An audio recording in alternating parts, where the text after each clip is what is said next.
comb through reviews, comb through your comments, and see like what your customers are actually talking about specifically. And yes, you can give that data to the AI and it'll do it for you, but it's still very like general, and it's not unique enough for what I'm looking for, especially in a very competitive market. I need to stay competitive. I need to stand out.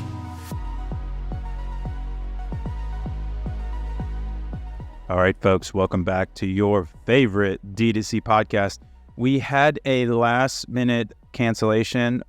We were going to have, I think I've been saying her name wrong. I think it's Dara, but I've been calling her Dara. But anyways, she deserves the mispronounced name because she had some things come up that missed the show. But as they say in the business, the show goes on. So Ash and I are going to kind of just jam, give you guys a little bit of awesomeness, and then it'll probably be a little bit of a shorter show. But with that being said, Ashvin Melwani, welcome, my friend. How you been? You look good. Oh, good. You got the I'm good. Got the new setup, which we're going to be switching over. But it sounds great, looks great. What's been on your mind, man? Which I know as a Drake fan, did you get to move those tickets? I got to move those tickets, and I got some better tickets, and I got to be as close as I possibly could to the man. But it was a great show. Honestly, it was great. I mean, if you're a Drake fan, like, you would have liked it, because I like his old stuff, right? But he's just a great performer. So if you're thinking about going, I know the tickets are expensive, but they were fully worth it. The Garden, or where was it? The Garden. Oh wow. This guy had 7 shows in New York. Like, that's insane. I think because I'm a big UFC guy, but even just taking fighting out of it, I think you got the Garden, you got MGM in Vegas, and then, I mean, those I think are the two meccas, I think, for just like entertainment. Like, if you go to one of those things, it's incredible. Speaking of Drake, did you see the Drake related stuff? Of course, man. I bought the book. I went in, and I think I think there's some controversial like topics around it. Not too controversial, but like I saw Dylan Anders tweet out like the conversion rate on this website probably sucks. And like I fully agree, right? But it's not something that was meant for direct response or just like conversions in general. It's just an experience, right? Like, Drake being Drake, like, that guy's worth probably $1 billion, does not care too much what the website is converting at, right? It's just an experience that nobody else is really doing, and I think he's paving the way for more experiences down the line, right?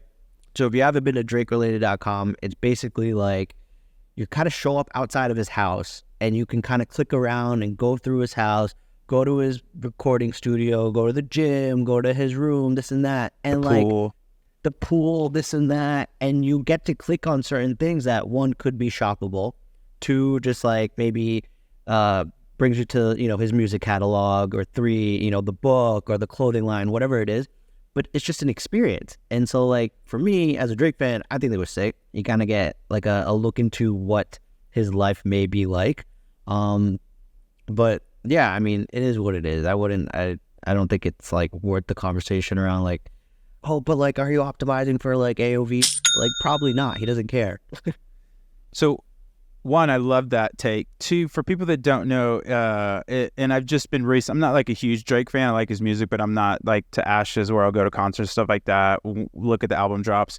But I did a little bit of research. I guess he has one of the biggest houses in Toronto. He calls it the Embassy. So it's this whole layout of the Embassy, his huge Toronto house. And the pushback that I would give Dylan, which I love Dylan, is that that's not the job to be done. Like, the job to be done is to create a luxury experience. And like, if you go to any luxury brand, high-end luxury, and again, like, a lot of his stuff isn't, I mean, some of the OVO stuff is actually really nice, but like some of the stuff on there you wouldn't consider luxury, but I see that brand and that take as a luxury brand.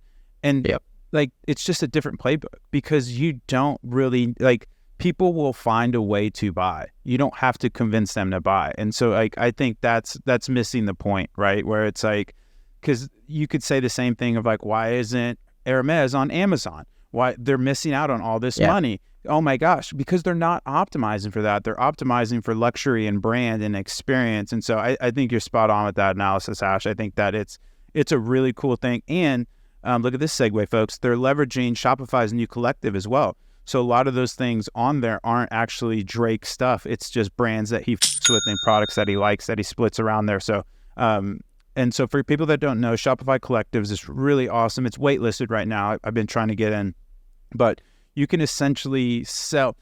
You can almost think of it like the easiest affiliate program ever, where you can sell other people's stuff. I buy on Ash's website, but it's actually X, Y, or Z's person's product. And instead of me, Ash's website, getting the order, it just gets routed to the proper Shopify store, and they handle all of the transactions. It's actually pretty slick. I think that gets really interesting to me because, like even something for like Avi, right? Like you guys could go into clothing, you could go into facial care or skincare or things that are like peripherally related but non-competitive. And because you get a little bit of sauce as well when you push over that sale, again, that affiliate sauce. So I think that is also a really incredible way to really ensconce something in a brand, but also surface different products. And candidly, like as a consumer, if I go somewhere and you suggest a product that you believe in and I buy it and I like it, like your brand affinity in my eyes goes up because you just helped me out. I mean, I found something that I probably wouldn't have found. I did it all in the same purchase. And so I think it gets into some really interesting places. So as much as I love Dylan and I love conversion rate, I think the job to be done here was not conversion rate, but it was for such a unique experience to really hammer home the awesomeness of Drake's brand and how to showcase one of his most iconic assets being his house, the big Toronto. So using that as a segue, what'd you think of Shopify Editions? Yeah, I think it was good. I think there's a lot of features that we've been waiting for personally, like Shopify bundles, right? So yes. For us, what we've always done, and it's such a mess. We've used every single app known to man to create bundles to make it easier to track inventory, right? Because at scale, the tracking of SKUs and the back end for fulfillment, like that is the most important part when it comes to bundles, right? So like if say I got 3 products, I got my Burn, I got my collagen, and I got my gummies, right? If I wanted to make a bundle, how am I counting for that inventory, and how do I make sure that I'm forecasting accordingly and things like that, right? So there was never an app that worked the way that we wanted it to and worked with our 3PL. So now what Shopify has done, and I don't know why there hasn't been an app that's been able to do this, maybe it's just lack of, functionality, but Shopify has now been able to say, hey, you want to set a bundle, right? Your health and wellness bundle, and add the products directly to it. So your single SKUs, add them to the bundle, and then during checkout, they are actually processed as 3 individual SKUs under a bundle that is discounted. Beautiful. Right? Beautiful. So now on my back end, I know that, all right, these 3 SKUs are part of this bundle. I'm going to remove 1 from the inventory for 1 of each. Whereas before, you had to like create a master SKU, then the fulfillment center gets confused and this and that. So super excited for that, especially because we lean pretty heavy on bundles. So that I think was one of my like favorite and long time coming features. What about you? Anything that you saw? So I thought the bundles was really interesting. I think the subscription product's actually really interesting. Shout out, we just launched our recharge integration. One of the things too, I loved how, like, I think Sidekick's interesting. I think the proliferation of AI through there is really cool. Like I said, the subscription app, I Collective is probably the thing I'm most excited about. I think Collective is really interesting. The B2B stuff is really interesting, especially for people like you guys where you don't want to distort your consumer economics. And so you can, because now, like, I've been in so many Shopify stores where they'll have crazy AOVs and stuff. And you're like, what happened? Like, oh, because we processed a $50,000 wholesale order. You're like, well, that, and then it just perverts all the actual like consumer economics. So I think that's pretty sick. Again, for you guys, this is pretty cool. The Marketplace Connect, where you can throw stuff on Amazon, eBay, all these other providers, I think is interesting. The Bundles app, as you said, the business card is quasi interesting The business card is interesting, getting into the finance game, and candidly, that Shopify pretty much is a finance or I mean, if you look at the finance statements, it's basically a payment processor. That's where the majority of their revenue comes from. So I thought that was kind of interesting, and they're giving you like a nut. It's like 4.9% or something like they're giving some crazy cash backs and stuff. So that was interesting. I think the business card's interesting. We talked about the AI stuff, which I think is going to be really interesting. I guess just a side check here. What do you think of the AI? Like, what do you think of AI in general? Like now, yeah, give me the heat check, because I have some possibly lukewarm to hot takes.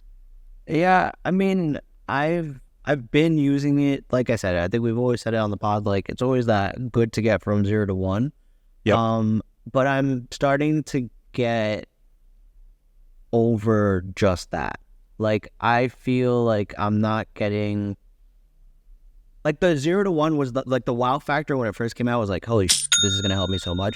Now I'm kind of bored of it, and like, I would rather just do it myself, or like, I'll still use it here or there, but like, I'm waiting for something more to come out, right? Like, somebody hit me up, and I can't remember who it was, but they said that they analyze all of our ads, and then they create a brief for a new style ad that I can hand to a creator or whatever, right? And like, I gave it a shot, and it's not something that you can make yourself. You know what I mean? Like, I'm not looking for your standard 3 reasons you need to buy college. Like, I'm looking for that's like, I tweeted out yesterday. I made an out of pocket ad yesterday, and maybe we could talk about it later. But like, I want that that nobody's talking about. Like, that you need to like go through and comb through reviews, comb through your comments, and see like what your customers are actually talking about specifically. And yes, you can give that data to the AI and it'll do it for you, but it's still very like general, and it's not unique enough for what I'm looking for, especially in a very competitive market. I need to stay competitive. I need to stand out, right? So it's there.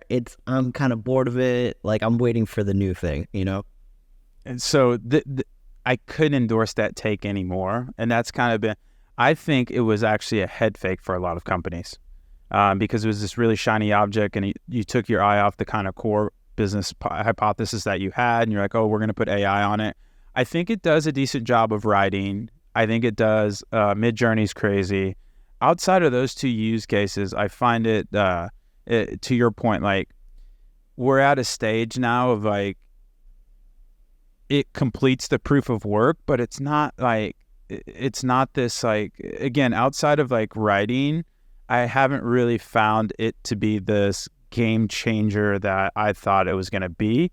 And so I think at least from a marketing perspective, right? I feel like there's a lot of other use cases, but I feel like between me and you, the way that we talk about it is like, how does it help me in my marketing stuff? Like ad copy, landing pages, this and that. Yep. Like for finance tools like Finaloop, like we got rid of our bookkeeper because it's like insane. Like, that to me makes sense, where you don't need that creativity. It's straight data analysis, and like, that to me makes sense. But creativity will never be replaced. I at least for now.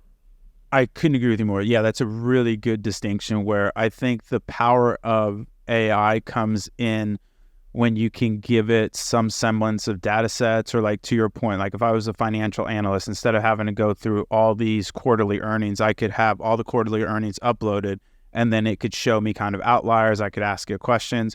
And so I think that gets into a really interesting place, but I haven't experienced the marriage of data and querying yet to be what was promised, if that makes sense. And I'm not saying it's not going to get there, but from the start, it was so interesting. And to your point, I think the honeymoon period is kind of ending, and now it's like, hey, what are we actually, like, what am I actually, is this actually augmenting my workflows or not?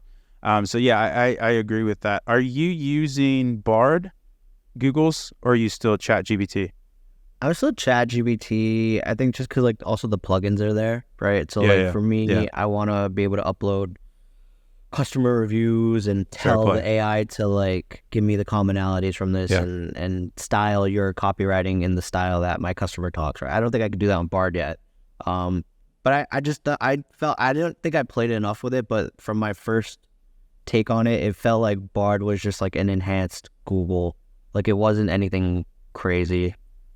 What I like about it, and it kind of evens out now because I finally have plugins as well, was that it was connected to the web, so you could do some stuff of like, give me the value props of this site or something like that. And so I've actually found it pretty useful. It's and I pay for ChatGPT, and Bard's free, so that is pretty interesting to me. Let's see what else we have.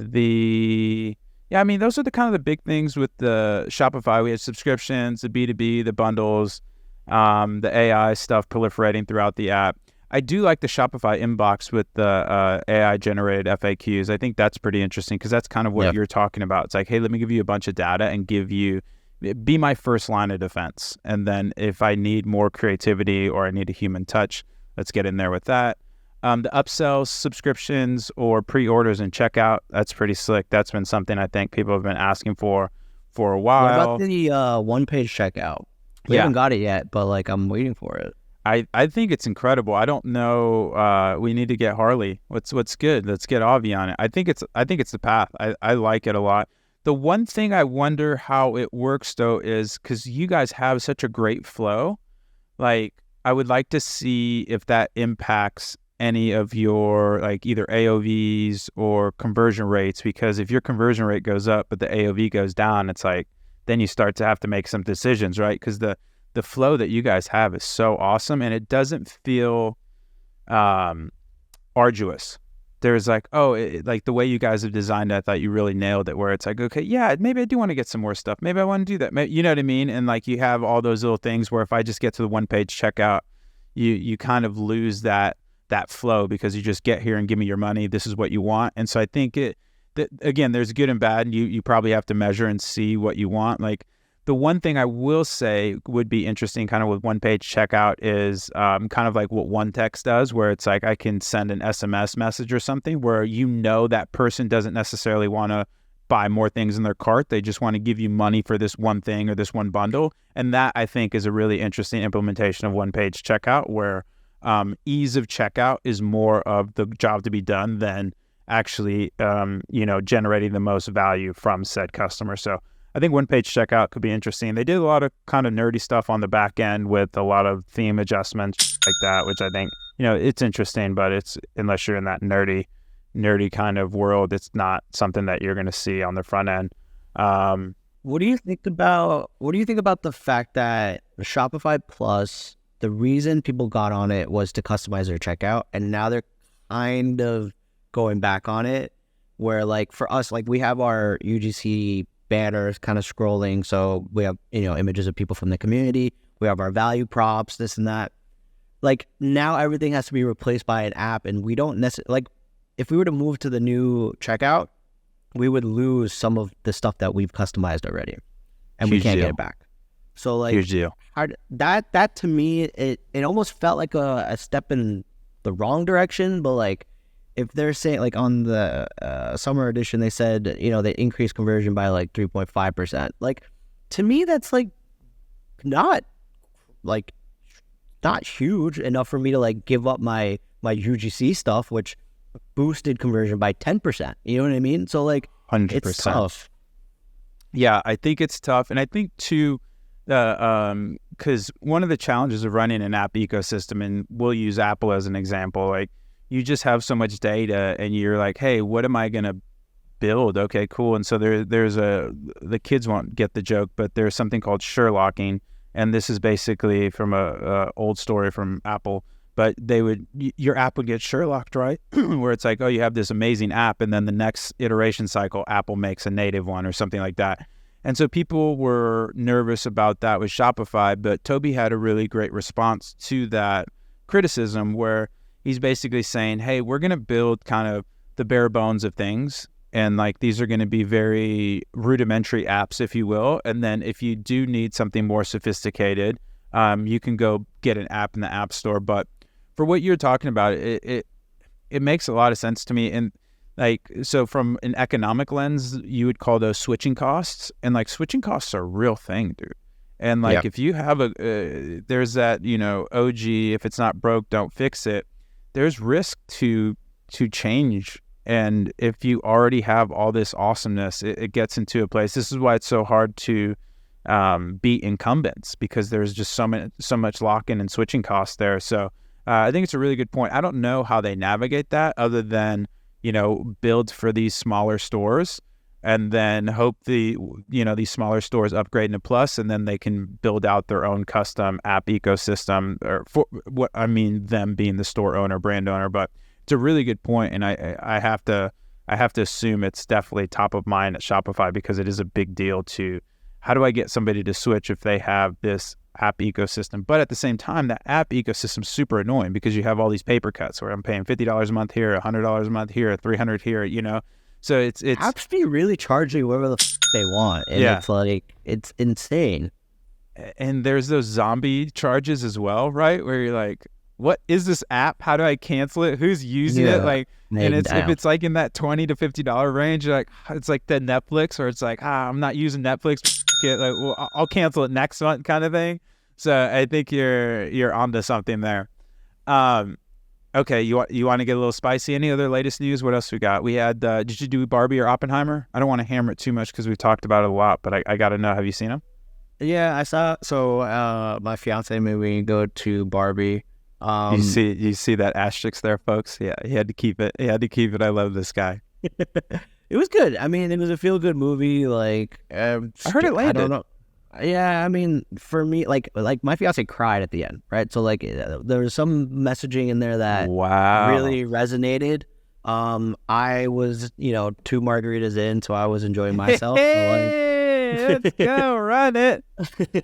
So it was good. It was a feel-good movie, and I mean, I think they're on track to hit $1 billion, right? So I mean, kudos to them. Yeah, I found it fascinating that the marketing budget was more than the production budget. I thought that was a really interesting tidbit there of, deploying $150 million in capital. And to be fair, I think they did a great job with it, honestly. I mean, I think it was it's so hard to create a cultural moment and penetrate the zeitgeist, and they absolutely did. And they did it in a way that even if you like Barbie or hate Barbie, there wasn't really a lot of negativity that you could really throw at it. Like, supposedly the movie was decent to good, depending on where you land.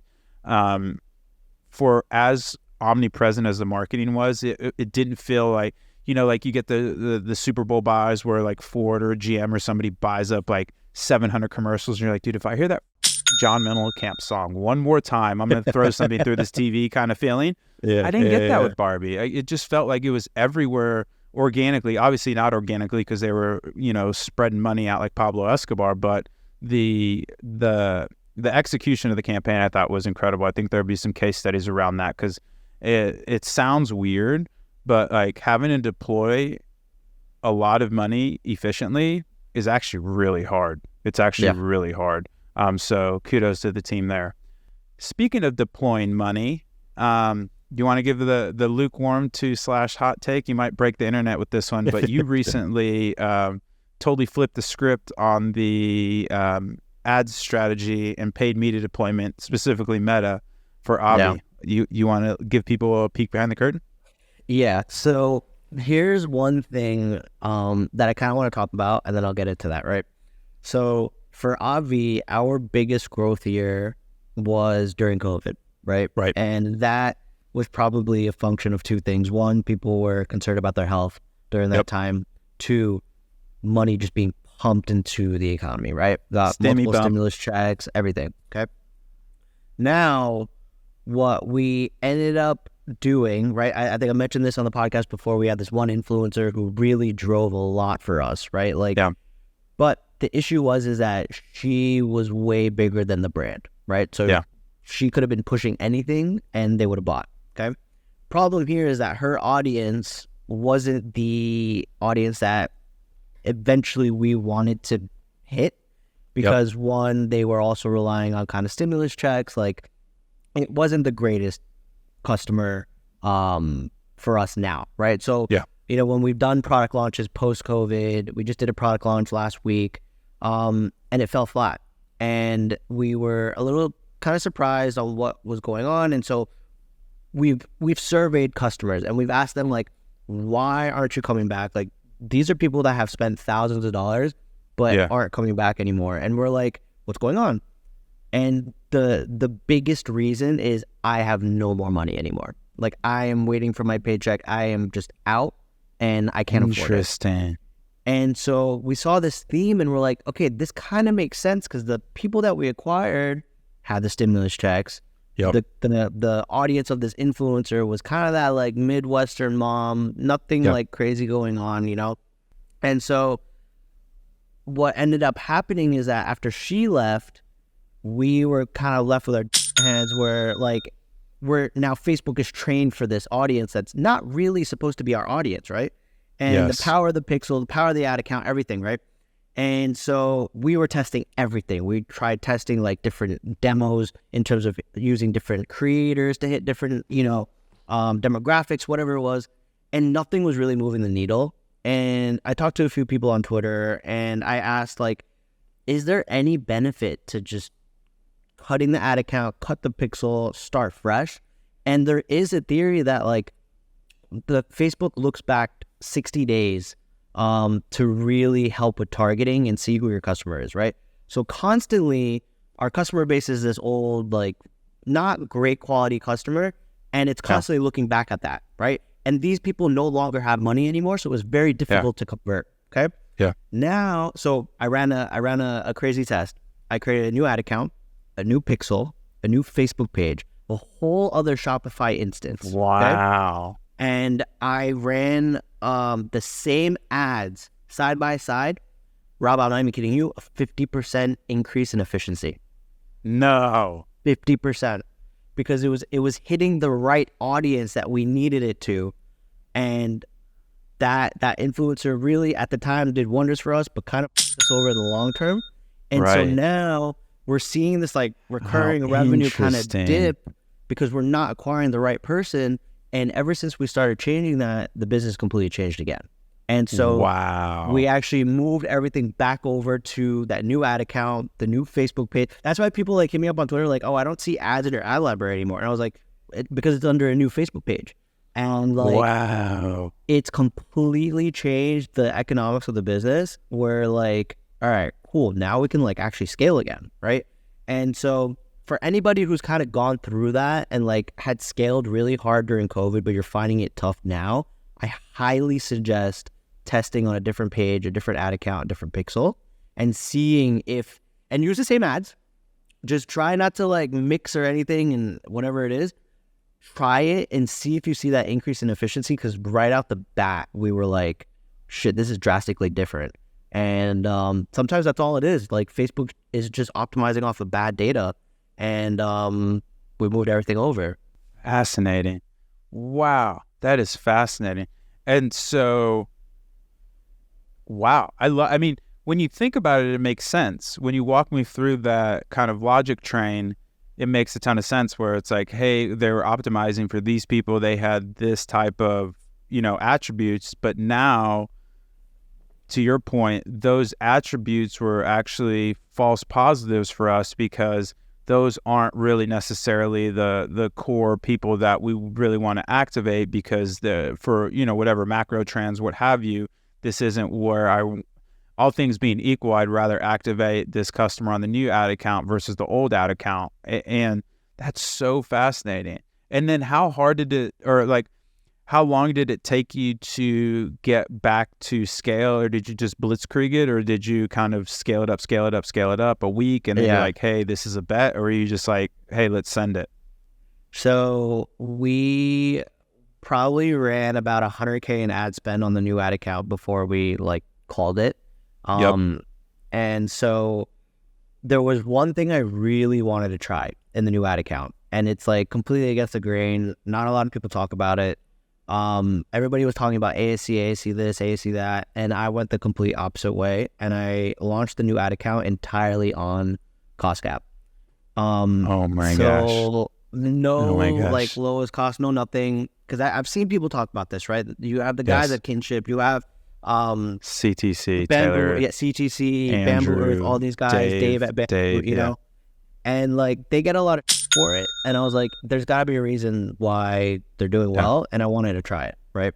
And so while we're going through this issue of like, all right, we have to build up retention again, I really need to be profitable on the first order, right? I can't chase revenue anymore. So how can I do this as efficiently as possible? Let me try cost caps, right? And so we launched the entire ad account on cost caps. Basically what I would do is I'd come up with, multiple angles for my product, and each campaign was an angle, right? So it's hitting different parts of the audience, nothing causing overlap, whatever it is. Set my bid at my break-even point, right? And I let it rip. Let me make sure I'm following you. So each campaign is an angle versus because previously you would use angles as ad sets in one campaign, right? Yeah. Okay, so now you've abstracted all the way away from that, where every campaign is going to be its own angle, and then within that you might have ad sets. Yeah. So the way that, just for me, the way that I like to organize it is because I like to see budget on the campaign level, and I want to see like just angles on the campaign view, right? You probably could do this with ad set budget, and that's totally fine. It probably accomplish the same thing. It gives you a little more leeway, and it's a little more like timely to set up. We're spinning up all these campaigns, but to your point, it gives you a little more leeway on the budget deployment because ad sets aren't going to the campaign daddy for money. Like the campaign is just going to fund these angles versus, I mean, you can do some stuff with ad set bracketing in terms of ad set budgets, et cetera, but now you're just layering on more complexity versus like spin out the campaign. If this campaign does great, give it more money, and then it's going to give that angle more money versus doing that and trying to funnel that money from one big campaign with different angles. So I kind of actually like it in a way. I think it's a little, again, the upfront setup I think is a little more timely, but on the back end, it is levers that you get to pull on, I feel will have more impact faster because there's not ambiguity in where this spend's going to get deployed versus if you have that ad sets of angles in a campaign, that campaign has to decide what ad set is going to get what percentage of budget. So I kind of dig it. Anyways, I just want to make sure I was tracking, but this is cool. So keep going. Yeah. So basically, like I said, each campaign was its own angle, right? Within each campaign, it would depend on the types of creatives I would have, right? Whether that was static or video. So if I had video, that'd be an ad set. If I had static to test against it, it'd be a different ad set, right? Interesting. Yeah. CBO, right? So one day statics will crush, the next videos will. And I want Facebook to let it lean into whatever it needs to. And again, like you said, it's a very complex, there's a lot of more time management on it. And when I say there's a lot more time management that goes into it, it's like, yeah, you're managing multiple campaigns, but instead of driving yourself crazy, like finicking with the bids on each one, I learned this from Dave at Bamboo. Just move everything at once, right? Everything has the same bid. Don't overcomplicate it, right? So the period of July where everybody was saying, I'm having the worst performance of my life, sucks, like, I don't know what to do. We just weren't spending as much because the caps were literally, but July was our most profitable month of the year. Could you believe that? I could, because that's kind of the feature and the bug, right? And I think that's the whole point of it. And for people, we can go high level here because we talked about a little bit offline about this, but bid caps will. So if you have a bid cap at $100 and there's a conversion that Facebook sees for $101, bid caps will not spend on that. Whereas cost caps usually have about a plus or minus 10% leeway up and down, right? So if they see a conversion at $100 or $102, they'll still scoop that up and spend it, whereas bid caps won't. So bid caps are really strict. Cost caps, again, give you a little bit more cushion where it's like it's not as much of a hard, fast rule as it is a suggestion with some percent differential away from that number. So I love that. And this is, to be fair, this is what Taylor has been yelling from the mountaintops for a while now, is that if your cost cap campaigns are not spending, that's actually a feature, not a bug. And another way you can think about it in terms of analogy is that these are stock traders. And if the stock traders see that it's a down market, there's no reason to spend money because we're just going to lose your money. So let's keep this powder and then we can deploy this. So I'm tracking so far. I used to do this stuff with bid caps, but not in this. I never ran like the majority of my campaigns on bid caps. One, because they're too strict. I did some other fun stuff, but this cost cap's starting to make a lot of sense to me.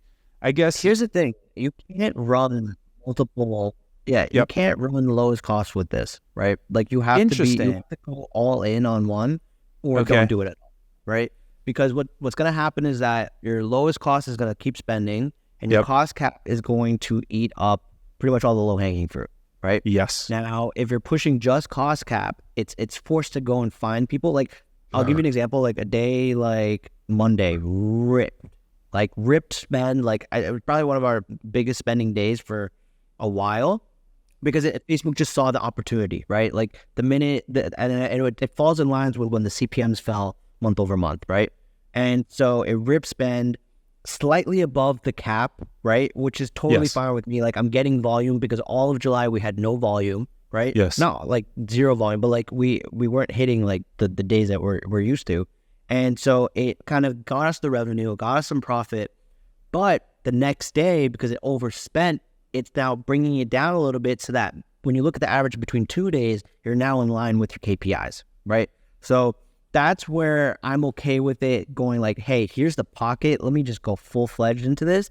Tomorrow, you know what? I'll chill out and let things level out again so that you're still as efficient as you want to be. So that's where I feel like the cost cap makes sense, and that's why you can't really run the lowest cost with it. Yes. And then another thing that you kind of have to like look at is I think a lot of people need to start looking at their contribution margin, right? Like not, and I love that Triple added this stat in there because you can actually see the amount of profit or loss per new customer. And so like I see that number is positive. I have a little bit more leeway to increase my bid because I'm profitable on the first order. I have my retention coming in from subscriptions or whatever is kind of coming in. Let me just scale up a little bit. If it's negative, then I'm like, okay, let me drop the bid a little bit. So I'm not even like looking at new customer ROAS anymore. I'm looking at my contribution margin per order, per new customer. Love that Triple added that number because it's like, it's so direct. It makes things a lot easier to manage now.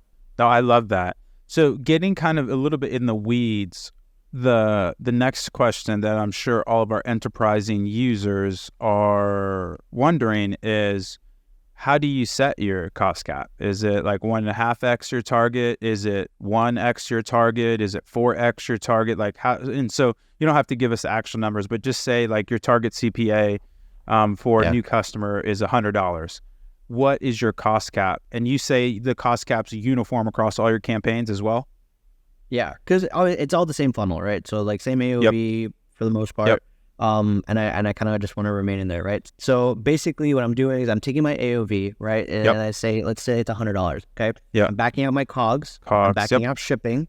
I'm backing out handling, processing fees, handling, all that, right? Now I'm left with my net profit, right? After everything. So you have to take out your CPA as well, or your like new customer CPA, right? So that depends on the business, right? If I'm okay with breaking even, technically I have my entire net profit amount to spend on my CPA, right? Yes. So let's call it at $100 AOV, I'm okay with spending up to $65 because that's where I break even. So that's where I'll set the initial bid. And typically it'll fall under for the most part.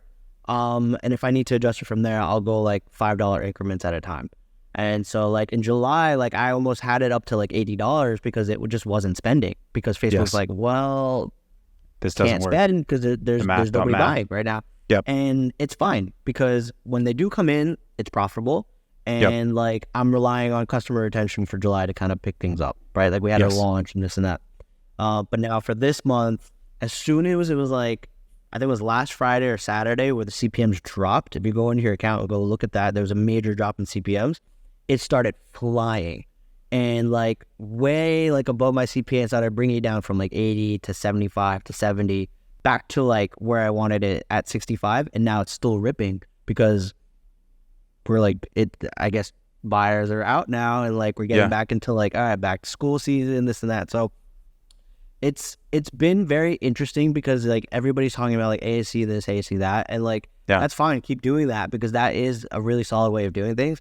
For me and the way that my business is right now, I need to be extremely efficient and I need to be extremely profitable, because one, we're getting into Walmart in the next 2-3 weeks. I need to save that money so I can allocate budget towards Walmart marketing. And we dealt with this retention issue because of what I explained before, and I'm waiting for that to build up again so that I can, one, rely on retention revenue to be my profit driver, and be okay with now reverting back to like say the ASC and lowest cost so that I can drive volume on a new customer. So it's what I'm doing for my business right now, and it's what the business needs right now.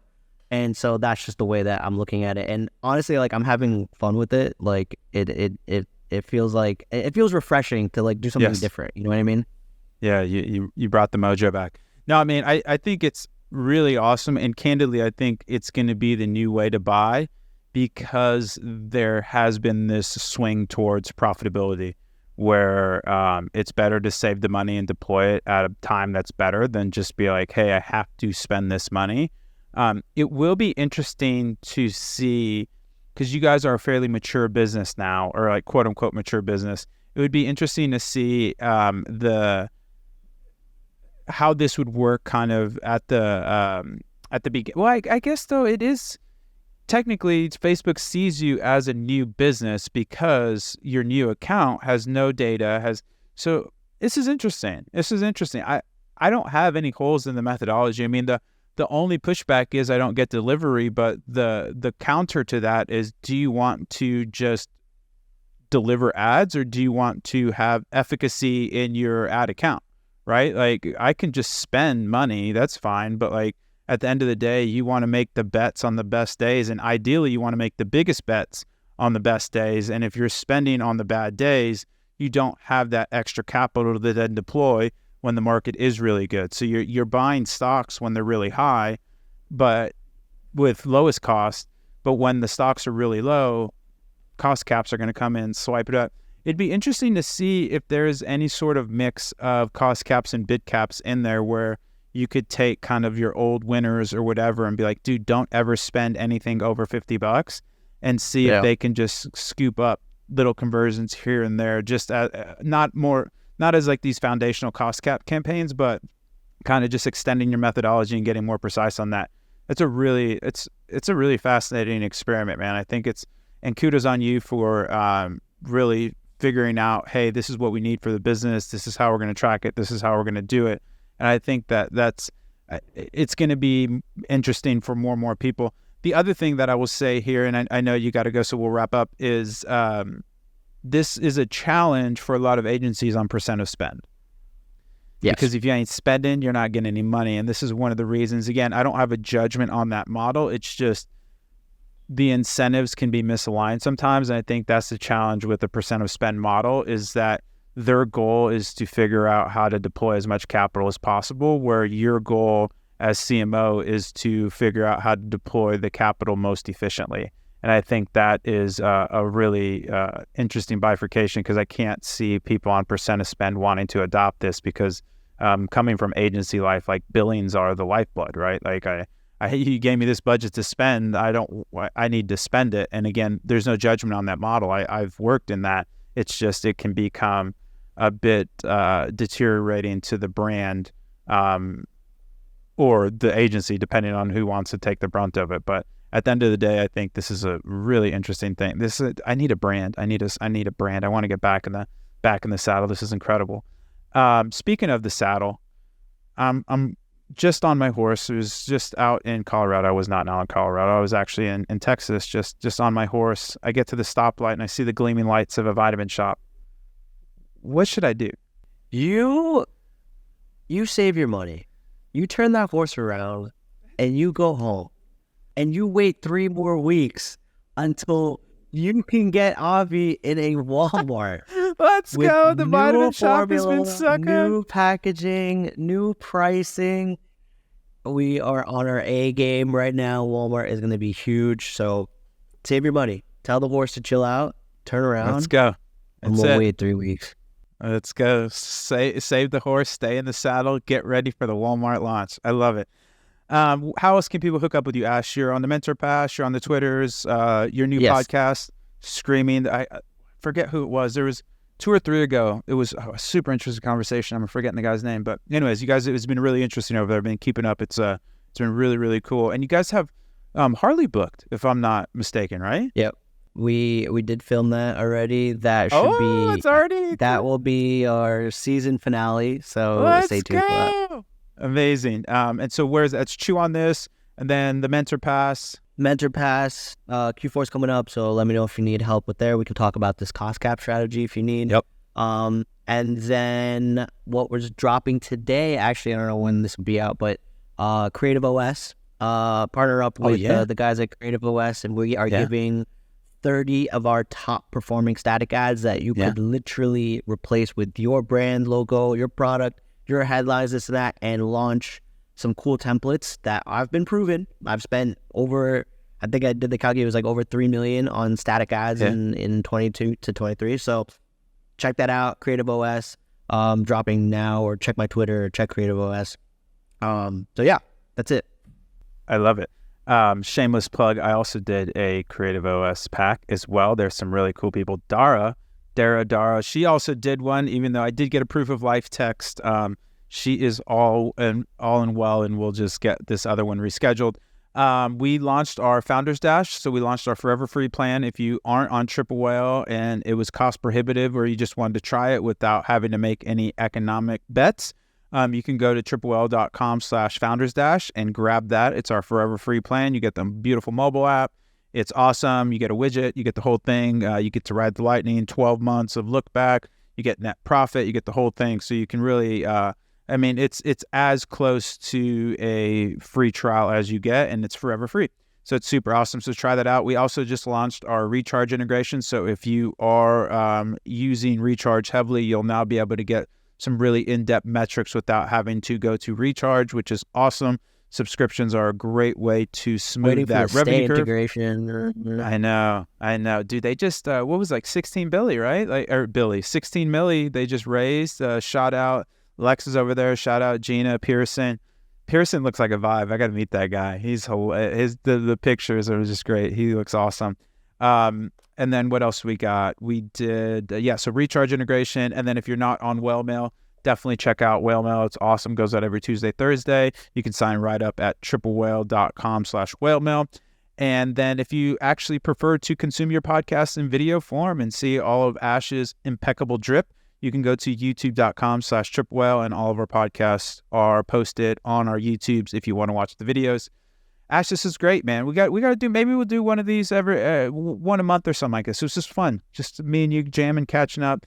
Definitely go check out that DrakeRelated.com store. It's really, even if you don't buy anything, it's a really interesting vibe. And to Ash's point, I think don't take it with conversion rate in mind. Take it with this experience in mind. And it is truly an interesting, just a really, really awesome vibe. So if you guys can, leave a review. And then also, if you don't mind subscribing to all the things, you know how to do this stuff.